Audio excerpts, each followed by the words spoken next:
এই প্রথম আমরা চলে যাচ্ছি সেলিব্রিটি বড় ভাইয়ের বাসায় ওনার মেয়েকে দেখার জন্য। আর যেহেতু ওনার মেয়েকে দেখার জন্য আমরা যাব, সেক্ষেত্রে খালি হাতে কিভাবে যাই, সেজন্য আমরা আমাদের জন্য মার্কেট করলাম, প্লাস টুকটাক কিছু কেনাকাটা করলাম ওনাদের বাসায় নিয়ে যাওয়ার জন্য। যাই হোক গাইস, আমরা কোথায় যাচ্ছি, কোন সেলিব্রিটির বাসায় যাচ্ছি, এই ভিডিওটা দেখলে আশা করি বুঝতে পারবেন। আর আজকে যেহেতু অনেক পরিমাণে বৃষ্টি হয়েছে, রাস্তাঘাটে অনেক বেশি কাদা, আর এই কাদার মধ্যে কোথায় ঘুরতে যেতে কিন্তু একদমই ভালো লাগে না। আর এদিকে আমার রাইসা মামনি আমার কোলে মাশাআল্লাহ কত সুন্দর করে শুয়ে আছে, সে অনেকটাই আতঙ্কে আছে, এতদিন পরে সে কোথায় যাচ্ছে লং জার্নি। ফাইনালি আমরা রেলগেট চলে আসি, রেলগেট থেকে এখন চলে যাব প্রায় বাসে। যাই হোক, নতুন অবস্থায় কোথাও গেলে রাস্তা না চিনলে কিন্তু অনেক ঝামেলা। শুরুতেই চলে আসলাম স্বর্ণকারের দোকানে। বাইরের যেহেতু একটা মেয়ে আছে কিউট মামনি, সো ওর জন্য একজোট চুড়ি কেনার জন্য।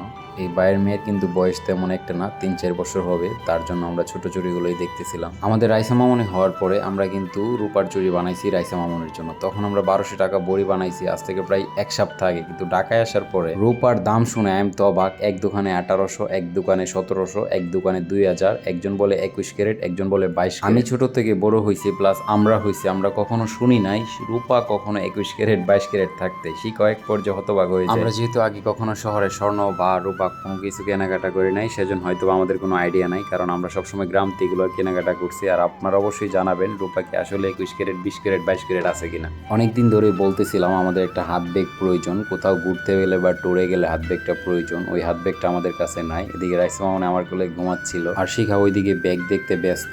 যাই হোক, ও আমাকে সাজেস্ট করতেছিল কোন ব্যাগটা নিবে। আমি বললাম এই ব্যাগটা নাও। সো ওনাকে যখন জিজ্ঞেস করি এটা কিসের ব্যাগ, উনি বলতেছে এটা অফিসিয়াল। যেহেতু আমার অফিসিয়াল ব্যাগ আছে, সেক্ষেত্রে আর অফিসিয়াল ব্যাগ নিলাম না, আমরা ট্যুরে একটা ব্যাগ নিয়ে নিলাম 500 টাকা। যাই হোক গাইস, চুরি আর কেনা হলো না। অনেক দোকান দেখার পরে অবশেষে প্রথম যে দোকানটাতে আসছিলাম ওই দোকানটাতে আসছি। ওই দোকানে অনেক সুন্দর সুন্দর ডিজাইন আছে। দ্বিতীয় কথা, ওনার দোকানের প্রোডাক্টটা আরো দুজনে বলছে ওইটা নাকি অনেক ভালো, ওনারা নাকি নিয়ে ইউজ করছে, সেজন্য ওই বিশ্বাসের সাথে ওই দোকান থেকে আমরা নিচ্ছি।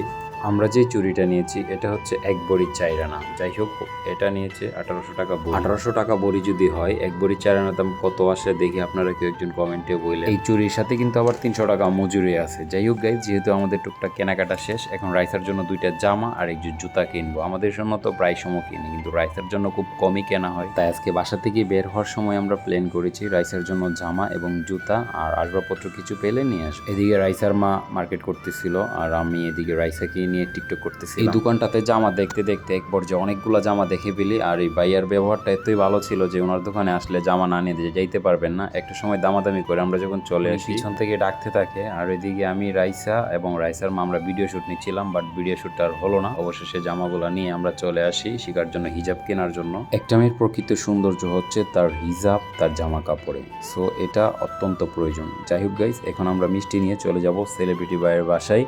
আর আজকে যেহেতু সন্ধ্যা হয়ে গেছে, প্রচন্ড পরিমাণে বৃষ্টি হচ্ছে, তাই আজকে আর যাওয়া হচ্ছে না।